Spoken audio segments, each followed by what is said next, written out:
고린도전서 7장 1절에서 3절 교독하겠습니다. 너희가 쓴 문제에 대하여 말하면 남자가 여자를 가까이 아니함이 좋으나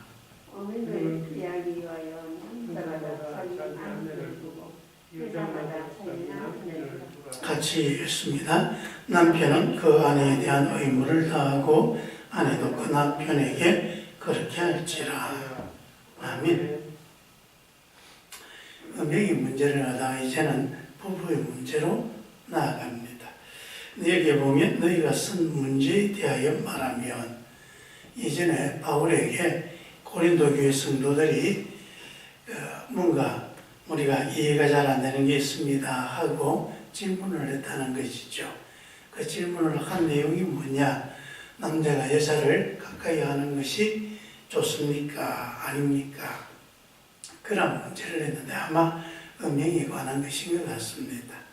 그래서 남자가 여자를 가까이 하는 것이 좋습니까? 이것이 영적인 수행에 있어서 필요한 일입니까? 아니면 멀리하는 것입니까? 그 예전에 지금 뭐 다른 여러 종교도 그렇게 하는 이유들이 많이 있습니다. 남자와 여자가 서로 가까이 하는 것은 하나의 영적인 수행의 걸림돌이 되는 것이다. 도리어 멀리하고 또 여자가 남자에 대한 그런 음욕을 스스로 다스릴 수 있을 때 도회경지에 올라간다라고 하는 그러한 주장을 하고, 그래서 어떻게 하든 성적인 욕구를 멀리하려고 하는 경향이 있고요. 그런 절제하는, 그리고 금욕하는 그런 것이 수행에 도움이 된다.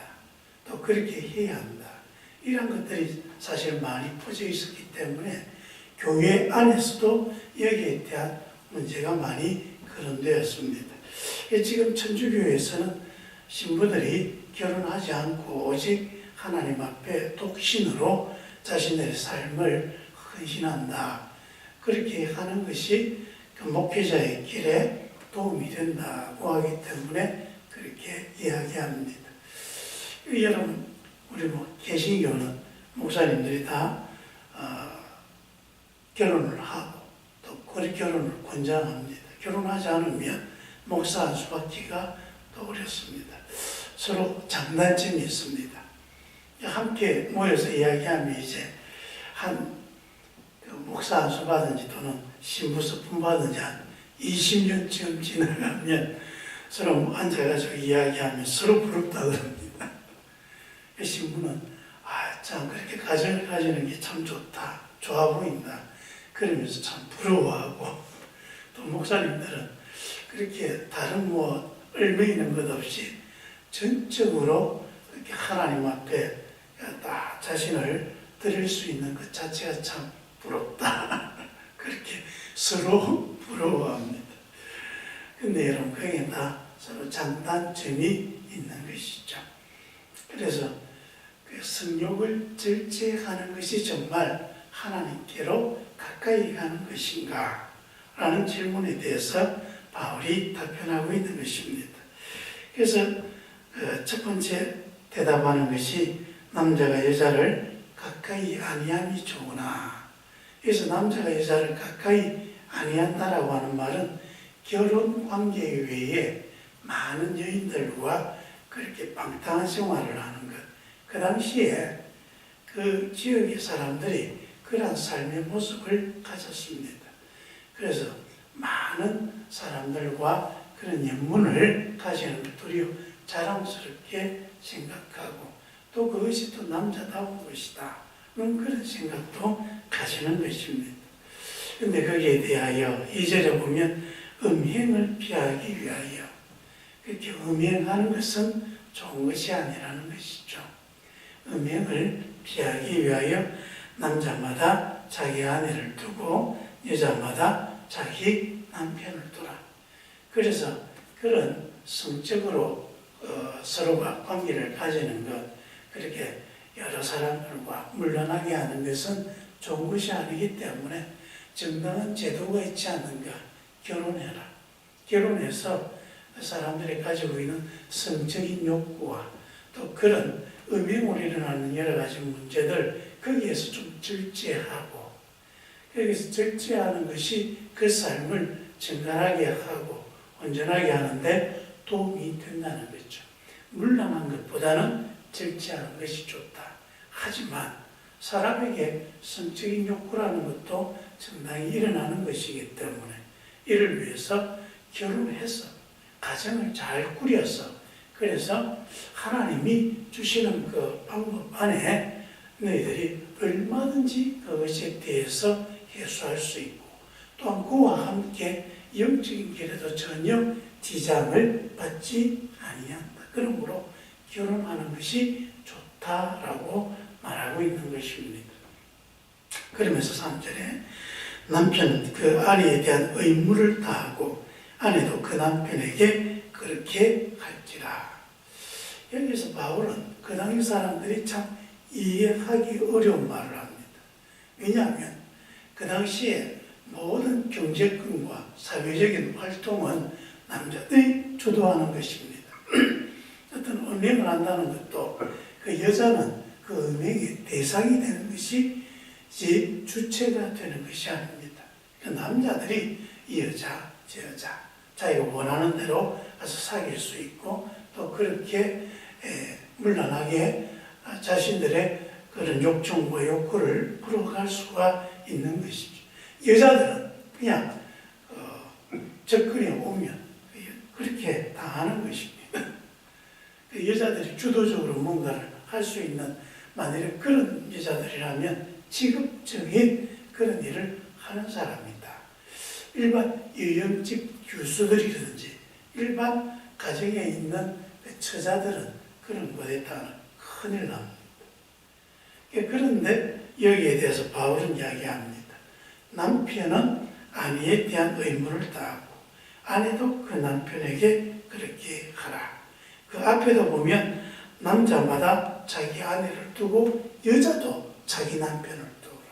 남자와 여자를 평등한 관계에서 두고 있고 또 남자와 여자가 서로 지켜야 할 도리가 있다. 이것은 남자가 꼭 여자가 이런 것이 아니라 둘 다 동일하게 공평하게 그렇게 해야 한다라고 말씀하고 있는 것입니다.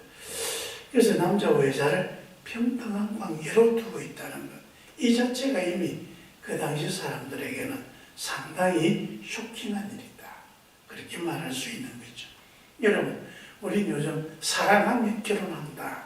그러지 않습니까? 이렇게 남녀가 결혼하기 전에 서로 사랑을 나누면서 이해하고 믿을만할 때에 이제 우리 결혼합시다. 이렇게 자유연애를 바탕으로 해서 서로 결혼하게 되는 것. 이것이 정착되고 지금 하나의 사회의 풍습이 된 것은 겨우 길어봐야 200년입니다. 200년도 채 안 됩니다. 해봐야 좀 더 그 하면 한 100년 정도. 우리나라에서 자유연애가 된 것도 한 60년, 70년 될까요? 그 이전에는 어떻게 했습니까? 다 부모들이 혼사를 짝지어주는 것이죠. 그 부모들이 서로 관계로 맺어서 우리 아들하고 당신 딸하고 결혼시키자. 그러면 결혼하는 것입니다. 중매쟁이들이 와서 이 집 주수가 있는데 이러한 사람입니다. 그럼 서로 이제 예물을 주고받으면서 혼사가 되어지는 것이죠. 내가 참 보니까 저 여자 이뻐서 좋다. 뭐 그런 기회 자체가 없는 것이고요. 그럴 수도 없는 것입니다. 지금도 그렇게 결혼하는 풍습을 가진 그 마을에 가보면 한 10살만 지나면 이미 서로 부모들끼리 혼약을 주고받습니다. 그리고 나중에는 결혼하는 것이죠. 저희 어머니도 18에 시집 오셨는데 제 아버지 같은 분이 이제 전혀 모르고 시집가라 그러니까 이해하고 시집갔는데 가만히 서 내려보니까 그 저희 아버지가 있더라는 거죠. 그렇게 결혼했었지 서로 사랑하기 때문에 하는 그런 것은 그 당시에 없었습니다. 서로 그렇게 혼약하고 또 고위층 사람들은 대부분 정략 결혼입니다. 서로가 서로 이익을 위해서 정략적으로 짝지어주는 그런 상황이었고요. 그리고 결혼하게 되어지면 이제 그때부터 사랑하는 것입니다.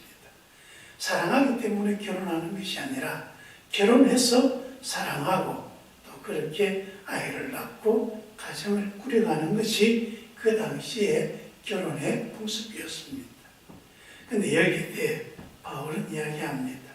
하나님이 서로 부부가 되게 하신 것은 서로가 부부로서의 책임을 다할 때 의미가 있고 또 그렇게 하는 것이 참 서로에게 좋은 것이다. 이런 부부가 된다는 것은 먼저 성경에 보면 부모를 떠나 서로 한 몸이 되는 것입니다. 그래서 부모를 떠난다. 부모를 떠난다는 말에는 세 가지 의미가 있습니다. 첫째로 이제 사회적으로 새로운 공동체를 이룬다는 것입니다. 부모의 수라에서 떠나서 이제 내가 어른이 되어 남녀가 서로 한 가정을 꾸리고 책임을 지는 새로운 사회를 만들었다. 두 번째로 경제적으로 독립하는 것입니다. 이제 우리가 벌어서 이제 우리가 우리 가정을 꾸리기 위해 살아가는 것이다. 그래서 부모의 도움 없이 새로운 가정을 이루어가는 경제 공동체로 살아가는 것입니다.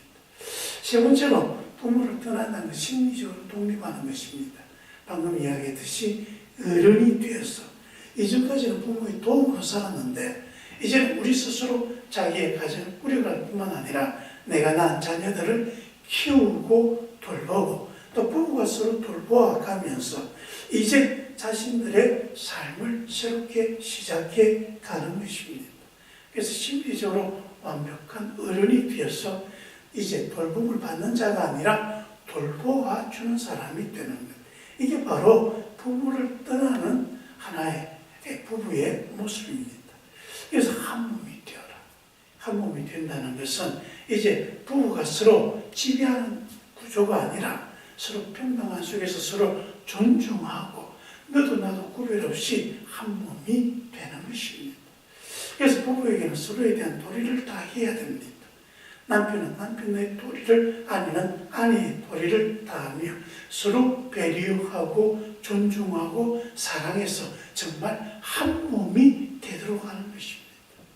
그래서 이제는 가지고 있는 것도 서로 같이 사용하고 또 함께 사회생활할 때 필요한 것은 다 같이 의논하고 또 그리고 한 몸이 된다는 육체적으로 서로 사랑하여서 그를 통하여 자녀를 낳고 또 그 자녀를 서로 함께 교육하고 훈육하여서 훌륭아이로 성장하게 만드는 부모로서의 도리를 다하는 것. 이것이 바로 부부가 되어서 해야 될 성경이 하나님이 우리에게 가르쳐 주신 것이고 하나님이 가정을 만드신 이유이기도 한 것입니다. 그래서 우리 인생에게 하나님 주신 참 많은 복이 있는데 그 복 중에서 가장 큰 복이라고 한다면 바로 우리 가정을 이루게 하시는 것입니다. 그래서 그 가정을 통해 하나님이 축복의 통로가 되게 하시는 것이죠. 그래서 부부가, 남녀가 하나가 되어서 새로운 가정 공동체를 이루고 또 이것을 하나님의 교회가 되게 하는 거예요. 그래서 여러분 하나님이 직접 만드신 두 가지 사회의 제도가 있는데 하나는 교회이고 하나는 가정입니다. 둘은 달라 보이지만 실은 같은 맥락을 갖고 있고 가정은 작은 교회라고 그렇게까지 말하는 것입니다. 그래서 우리가 이 가정이 하나님을 섬기는 신앙 공동체로 또 성장해 갈 수 있도록 우리가 기도하며 부부가 정말 그렇게 하나님을 잘 섬기는 가정이 되도록 노력하고 애써야 하는 것. 이것이 바로 부부가 서로의 도리를 다해 가는 것입니다. 여러분의 가정이 더 행복해지시기를 주의 이름으로 축원합니다. 기도하겠습니다.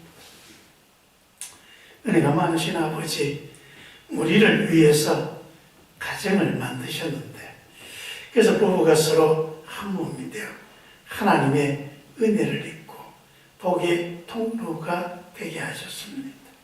소중히 여기고 우리 가정이 또 행복해 하며 하나님께 더 크게 영광 돌리며 살아갈 수 있도록 은혜 더하여 주시옵소서. 성령께서 우리 가정을 이끌어 주시옵소서.